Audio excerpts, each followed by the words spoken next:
All right, today we are breaking down one of the most competitive exams on the entire planet, India's National Eligibility Cum Entrance Test, or as pretty much everyone knows it, NEET. So, think about this for a second. Every single year, millions of aspiring doctors in India are all chasing the same dream. But the number of medical seats? It's just a fraction of that. How does a system even begin to handle that kind of competition? Well, it's not a bunch of different exams or state-level tests like it used to be. Nope. It all boils down to one single high-stakes challenge that basically decides the future for every single one of them.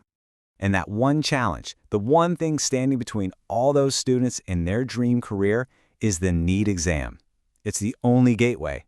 So, let's break down exactly how this whole thing works. So, what is NEET really? It stands for the National Eligibility Cum Entrance Test. And the key word there is single. It's the one and only mandatory exam if you want to study medicine, dentistry, or even AUSH courses like Ayurveda here in India. And get this, its reach is even bigger. If you want to go study medicine in another country but plan to come back and practice in India, you still have to qualify in NEET. There is absolutely no getting around it. Okay, but before you even start dreaming about exam scores, there's a first hurdle you've got to clear. Are you even eligible? Let's take a look at what it takes just to get in the game.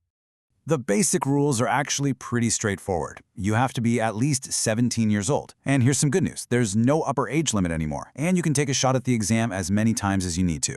Academically, you just need to have passed your 10+2 with physics, chemistry, biology, and English.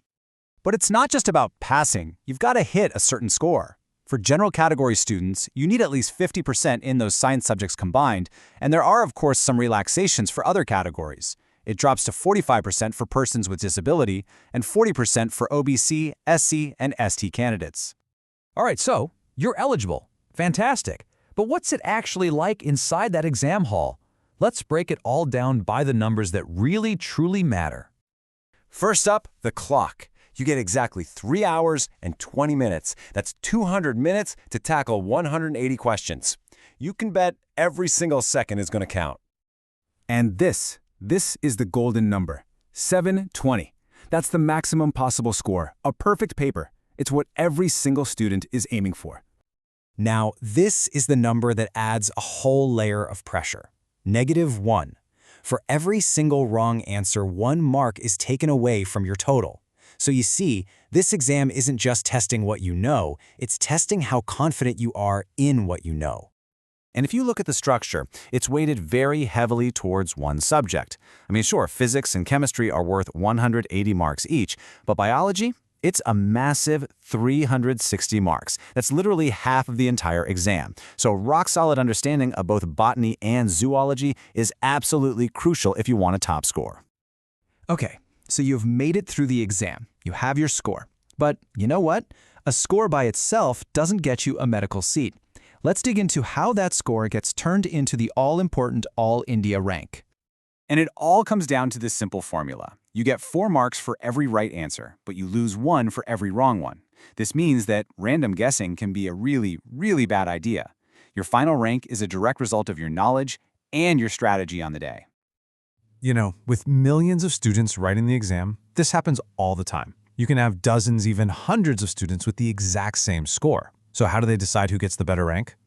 Well, there's a very clear step-by-step tiebreaker system in place. First, they look at who scored higher in biology. If that's a tie, they move on to chemistry marks. Still tied? Okay, then they'll see which student had fewer incorrect answers across the whole paper. And if somehow it's still a tie after all that, the older student gets the higher rank.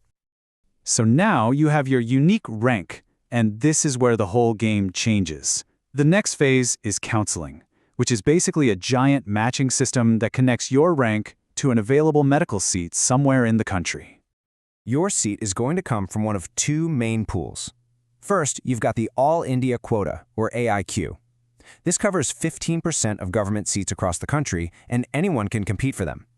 The other huge chunk, 85%, falls under the state quota, and those seats are reserved just for students who live in that particular state. Knowing which pool you're really competing in is key.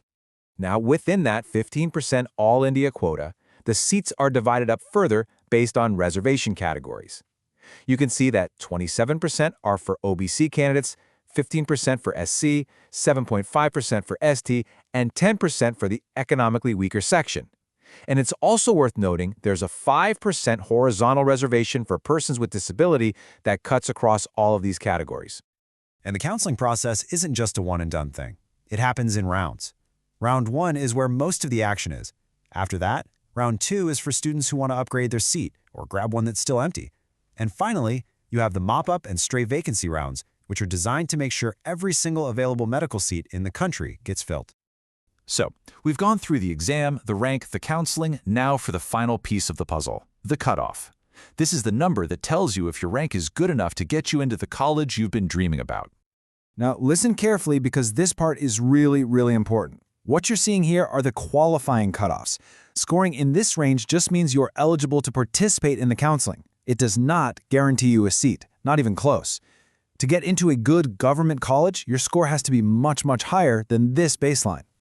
And that right there is the ultimate takeaway. A good score gets you in the door. It makes you eligible. But it's your all-India rank, how you stacked up against millions of other students, that actually gets you admitted. The lower that rank number, the better your shot. So there you have it. From figuring out if you're eligible, to sitting in that exam hall, to turning that score into a college seat, the entire journey is a marathon of strategy and pure perseverance. It is incredibly demanding, but the path is also laid out very clearly. So the only question that's left is, are you ready to start?